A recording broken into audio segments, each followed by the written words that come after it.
Good afternoon, my YouTube brethren. Today is a gardening video. As you can see, we've got a lot of growth in our garden and we got a lot of work to do today too. So I'm going to get tilling.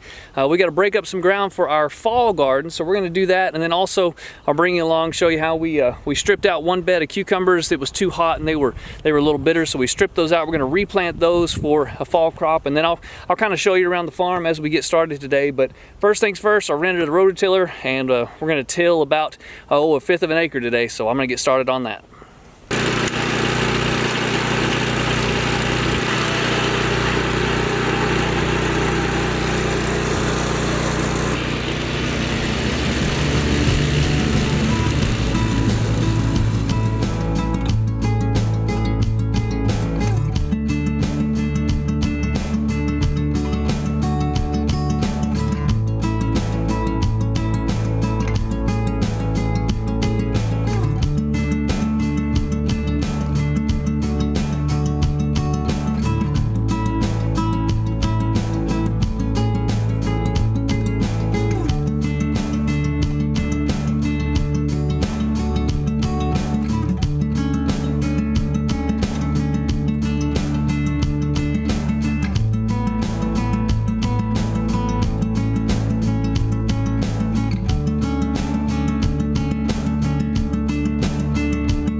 So what we have now is we've got two rows. These were cucumbers that we had taken out and we need to replant them. I'm not going to put cucumbers in these particular rows. I'm going to do it in another area. So what we're going to do here is we're going to put in these chili plants. So we do no till, so we till the rest of it, but we try not to till once we get our rows set. So you can see here I'm just going through, I'm kind of knocking out all of the weeds and grasses and things that are in there, and then I just rake it up. And to me, bed prep is important, but it's not the most important thing. You could go in here and really make this super pretty and spend a lot of time on it, but it's just, you know, every farmer's a little bit different. I'm not willing to do that, at least spend that much time, especially whenever we're just going to have it covered in more plants. Now, as you can see here, we've laid out emitter lines, and so these are irrigation lines that have little emitters on every 12th inch. So every foot there's an emitter that allows a drip system to go in under your plants. I want these chili plants to be 2 foot apart, so what I'm doing is I'm skipping one and then going to the next one. The excess water is okay, it doesn't bother me because that water will eventually just go back, it'll go deep enough where the chili plants will be able to get at it. So I'm not worried about skipping one or anything like that. They do make some 6-inch emitters, and I just didn't use them, so we have the 12-inch here. So that's what I'm doing. Also, this is a goofy position, and sometimes you find yourself really having to bend over and do some back-breaking work whenever you're doing garden work, and that's just part of the deal. All right, so we got a little wind. Hopefully that doesn't come through too bad. What we have here is these are our miracle green chili plants, and I was given these green chilies as just seedlings. I mean, they just barely had come up, and I was given them early February, and I took care of them and took care of them and took care of them, and then I stuck them in one of our grow rooms, and I forgot about them for like 2 weeks, and I don't know what happened. I just completely and totally spaced it.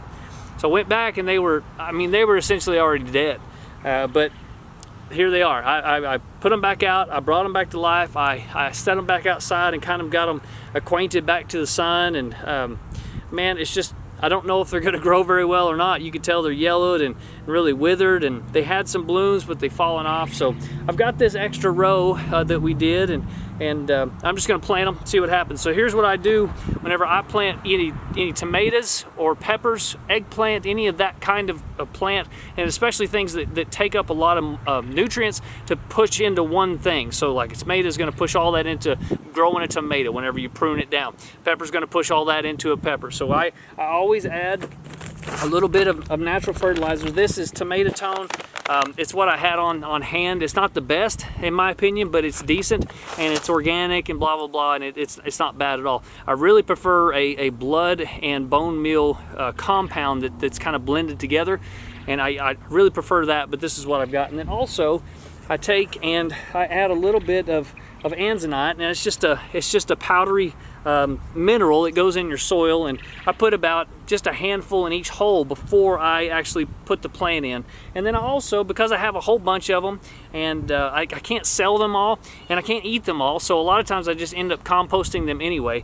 I always take a quail egg and I put it in the bottom, and I usually smash it, and then I plant this guy right on top of it, and that just gives them a little bit of nutrients going into the ground as they begin their life cycle. So these are our miracle green chili plants. We're going to plant these all today. I've got 18 of them. We'll keep you updated and let you know how they go in the next coming weeks. Hopefully by maybe the end of October we'd have some chili plants, and that would really be nice. Green chilies are hard to beat. So let's get these planted, and we'll see what happens.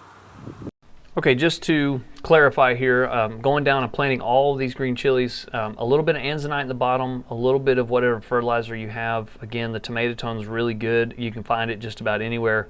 I do prefer blood and bone meal. And then I put a quail egg in there. I usually put a couple of quail eggs because they're so small, and that just gives a little bit of moisture and nutrients, and there's some calcium in the shell.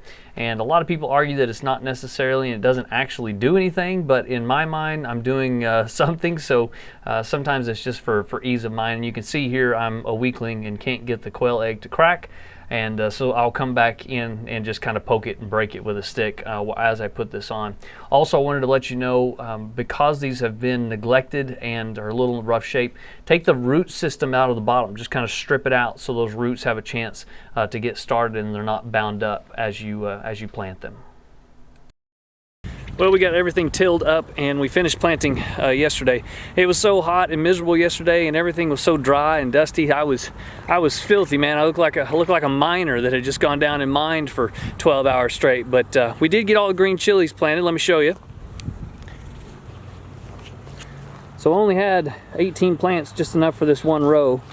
But we did get them planted, and they seem to be doing okay. Here's the following day. We just got them watered for the day, and not too droopy or anything. So these are the miracle plants that were left to die in a dark room, and somehow they survived. It was like 3 weeks that they were in there, and somehow they didn't die. So miracle plants. The lady who gave them to me, a very sweet lady, somebody that I really admire. I'm glad that they didn't bite the dust completely, because I would have felt really bad. So tomorrow, or actually later today, that thing right there is going to be turned into a mobile chicken coop, and we'll show you how all that works. But we're going to be taking that apart and making a coop right on top of it that will be designed to be moved daily, so the laying hens will have fresh eggs, and that's really exciting. Over here you can see those are laying hens right there. That's their temporary homes, and they've been in there for a couple of weeks, and we move them on the grass daily. We also have some quail and a couple of meat chickens in there that are about ready to butcher, and so we'll have to butcher those probably after we get back from our fly fishing trip. But those will be put into a mobile coop that will be moved every day, and egg collection and all that. So I'll begin putting that video together tomorrow. It's going to be a video series. It'll probably take me 4 parts to get all of that put together. So we're going to start on that, and then I'm going to Colorado for a week of fly fishing, and I'll fill you in on all that. Thanks for watching this short garden video. God bless you guys. We will catch you next time.